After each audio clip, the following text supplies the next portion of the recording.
ಅಡ್ಡೂರು ಜೋಡುಕೆರೆ ಕಮಲಾ ಸಮಿತಿ ವತಿಯಿಂದ ಕೆಪಿಸಿಸಿ ಪ್ರಧಾನ ಕಾರ್ಯದರ್ಶಿ ನಾಯತ್ ಅಲಿ ನೇತೃತ್ವದಲ್ಲಿ 3ನೇ ವರ್ಷದ ಗುರುಪುರ ಕಮಲದ ಸಭಾ ಕಾರ್ಯಕ್ರಮ ರಾತ್ರಿ ಗುರುಪುರ ಮಾನಿಬೆಟ್ಟುಗುತ್ತಿನ ಎದುರಿನ ಗದ್ದೆಯಲ್ಲಿ ನಡೆಯಿತು.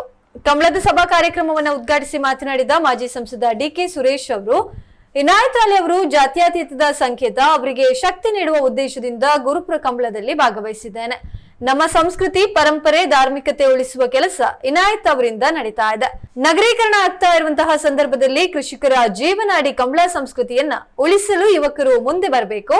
ಕರಾವಳಿಯಲ್ಲಿ ಕಮಲಗಳು ವೈವಿಧ್ಯವಾಗಿ ನಡೀತಾ ಇದ್ದು, ಇದು ರಾಷ್ಟ್ರದಾದ್ಯಂತ ನಡೆಯಲಿ ಎಂದು ಸುರೇಶ್ ಅವರು ಶುಭ ಹಾರೈಸಿದ್ರು. ಇನ್ನು ಸಮಾರಂಭದಲ್ಲಿ ಭಾಗವಹಿಸಿ ಮಾತನಾಡಿದ ವಿಧಾನಸಭಾಧ್ಯಕ್ಷ ಯುಟಿ ಖಾದರ್ ಅವರು, ವೈವಿಧ್ಯಮಯ ಗುರುಪುರ ಕಮಲಾದಲ್ಲಿ ಭಾಗವಹಿಸಲು ಅತ್ಯಂತ ಸಂತೋಷವಾಗ್ತಾ ಇದೆ.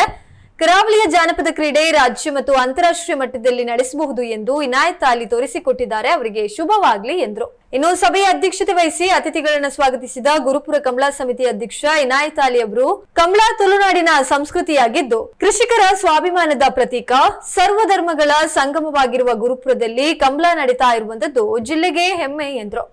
ಕನಕಪುರದ ಬಂಡೆಯಾಗಿರುವ ಡಿಕೆ ಶಿವಕುಮಾರ್ ಅವರಿಗೆ ಅವರ ಸಹೋದರ ಡಿಕೆ ಸುರೇಶ್ ಬಂಡೆಯನ್ನ ಹೊತ್ತು ನಿಂತ ಬೆಟ್ಟ ಎಂದ ಅವರು, ನಮ್ಮ ಗುರುಪುರ ಕಮಲ ಇನ್ನು ಅದ್ದೂರಿಯಾಗಿ ನಡೆಸಲು ಆಶೀರ್ವದಿಸಬೇಕೆಂದು ಹೇಳಿದರು. ಸಂಸ್ಕೃತಿಯನ್ನ ಉಳಿಸುವಂತ ಕೆಲಸ, ನಮ್ಮ ಧರ್ಮವನ್ನು ಉಳಿಸ್ತಕ್ಕಂಥ ಕೆಲಸ, ನಮ್ಮ ಪರಂಪರೆಯನ್ನು ಉಳಿಸ್ತಕ್ಕಂಥ ಕೆಲಸ, ಜೊತೆಗೆ ಈ ಧಾರ್ಮಿಕವಾದಂಥ ಕಂಬಳ ಕಾರ್ಯಕ್ರಮ. ಕಂಬಳ ಅಂತ ಹೇಳಿದ್ರೆ ಬಹುಶಃ ನೀವೆಲ್ಲ ಏನು ಕ್ರೀಡೆ ಅಂತ ಅನ್ಕೊಂಡಿರ್ಬೋದು. ಇದು ಕ್ರೀಡೆ ಅಲ್ಲ, ಇದೊಂದು ಧಾರ್ಮಿಕವಾದಂಥ ಒಂದು ಕಾರ್ಯಕ್ರಮ. ಪುರಾತನ ಕಾಲದ ಇತಿಹಾಸ ಇರತಕ್ಕಂಥದ್ದು. ಈ ಕೋಣಗಳು ಗದ್ದೆನಲ್ಲಿ ಓಡ್ತಾ ಇತ್ತು, ಇವತ್ತು ನಿಮ್ಮ ಟ್ರ್ಯಾಕ್ ಮೇಲೆ ಓಡ್ತಾ ಇತ್ತು. ಕರೆ, ನೀವು ಕರೆ ಅಂತ ಕರಿತೀರಿ, ನಾನು ಈಗ ಟ್ರ್ಯಾಕ್ ಅಂತ ಕರಿಬೇಕು. ಹಿಂದೆ ಅವರೆಲ್ಲರೂ ಕೂಡ ಇದನ್ನು ಗದ್ದೆನಲ್ಲಿ ಓಡಿಸ್ತಾ ಇದ್ರು. ಸೊ ಬಹುಶಃ ಕಾಲದಿಂದ ಕಾಲಕ್ಕೆ ಬದಲಾವಣೆಯನ್ನು ಕಾಣ್ತಾ ಇದ್ದೇವೆ. ಹಾಗಾಗಿ ಈ ರೀತಿಯ ಎಲ್ಲ ವ್ಯವಸ್ಥೆಯನ್ನು ನಗರೀಕರಣ ಆಗ್ತಾ ಇರೋಂಥ ಸಂದರ್ಭದಲ್ಲಿ ನಮ್ಮ ಸಂಸ್ಕೃತಿ ಉಳಿಬೇಕಲ್ಲ.